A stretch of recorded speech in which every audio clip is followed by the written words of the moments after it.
Hi, this is Alina, and you're listening to Your PharmD Bestie. Hello, everyone. Welcome to another episode of Your PharmD Bestie. So today's topic is a little bit more personal, but I really did want to have an episode to talk about this. In this episode, I will be discussing my personal journey of taking a gap year quite unexpectedly after pharmacy school and 3 months of residency. So, as many of you know, I was part of a residency program for about 3 months before I had to leave as a result of being unable to fulfill the licensing requirement by the institution's deadline.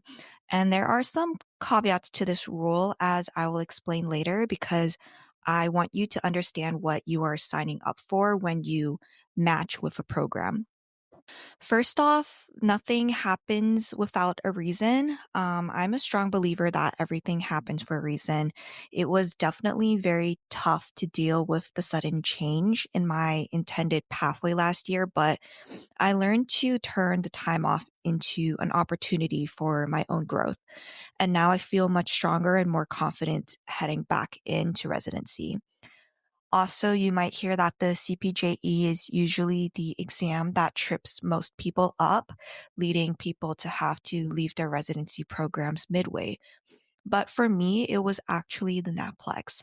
And I won't use any personal reasons as excuses for having trouble studying for the exam. I just know that once I really had the time to put my head in and focus, I was able to reevaluate my study habits and improve to pass the exam. It was just unfortunate that it took more than one try for me. I did have to reapply for residency, as anyone who has to leave due to licensing does if they want to go back to residency.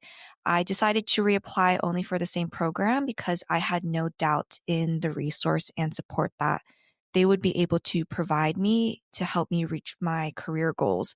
And I'm very grateful to have been reaccepted into the program after having also had the chance to reflect on myself and areas for improvement.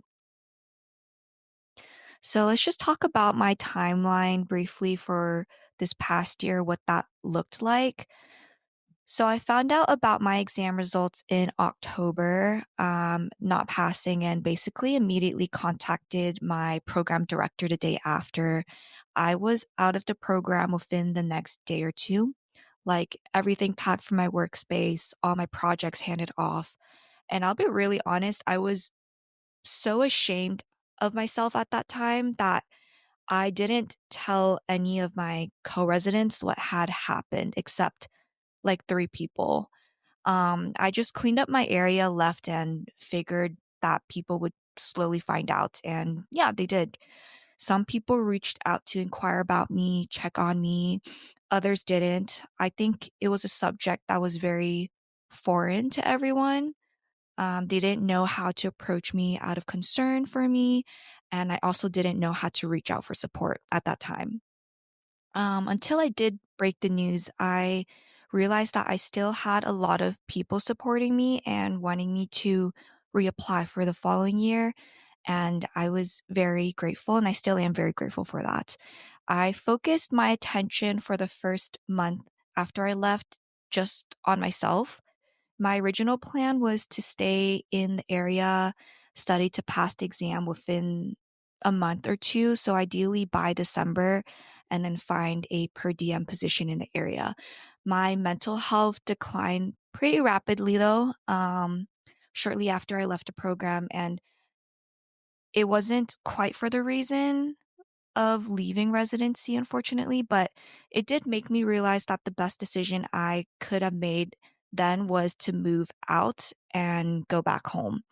So I spent December really just working on myself, coming up with a study plan to tackle the exam.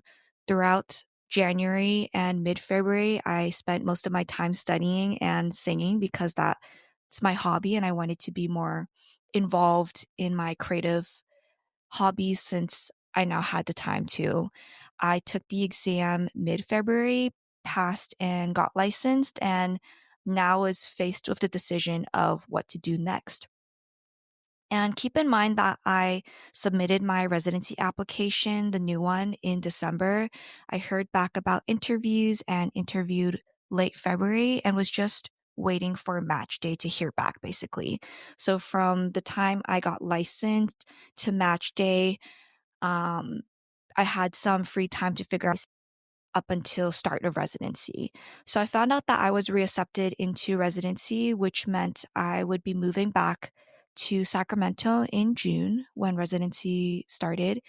I took an international trip in March and April with my mom to spend time with her. It's currently mid-April as I'm recording this episode. You might be wondering why I didn't choose to work or why I'm not working from now until the start of residency in June. And here's where my personal philosophy comes in. I also had a discussion about this with my pharmacy mentor who checked in quite often to see how I was doing. He had asked me what I was planning to do to fill the time before residency started, and I told him honestly that I didn't think it would make sense to pick up a job. And I think some people might disagree with this, but given my circumstances, I knew I needed to prioritize myself the first couple of months after I left the program, and I wanted to come back stronger. And so I had to prioritize myself and reevaluate what I wanted out of the residency since I was determined to reapply. And my second priority during this time was passing the exam and getting licensed, which I did. The trip was probably not necessary, but since it was already planned ahead of time and already went on it, this is more of a retrospective view. But I think if you are in a similar situation as me, maybe you should take that trip with your family. This is coming from someone who had spent so much of her life hustling, graduating college 3 years, going straight into an accelerated pharmacy school program, and then going straight into residency. And I didn't know it at the time, but the break was needed. And so what's left now is about 2 months until residency starts again. And I don't really feel a rush to have to find a job in the meantime. I would highly encourage that if you are looking for a source of income, if finances are a concern for you, because honestly, that was the most concerning aspect of this whole gap I had. But I did tutor part time and I tried to pick up some gigs here and there. But there should also be no judgment in just putting yourself first and enjoying the break. After getting accepted back into residency, my pharmacy mentor also agreed that besides getting some financial cushion, there wasn't really any additional need to have a per diem pharmacy position until I started residency again. Now, this is just my personal view and how things ended up for me during this period of time, but obviously everyone has a different pathway to take. I just wanted to share mine to tell everyone that it's okay if things don't work out the way you expected to the first time. The most important thing is to be able to pick yourself up again after you fall. Everything else after will take its rightful place. As I've chosen to share my story, I'm opening up myself to any questions that listeners might have about this. I realized during this whole process that I was not the only one going through this, and I was never alone. And so you should never feel like you are alone in dealing with something that can be challenging, especially having to leave a program or retake a board exam. So, this is a shorter episode. I thank you, everyone, for listening to another episode of this podcast. As always, reach out if you have any questions that I can help address in upcoming episodes. And feel free to watch previous episodes for tips and tricks on how to prepare for board exams, residency applications, interviews, and more.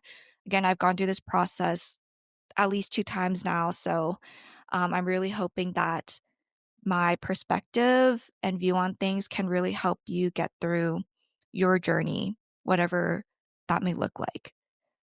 And if you enjoyed this episode, please subscribe, leave some reviews, and follow us on social media. Until next time.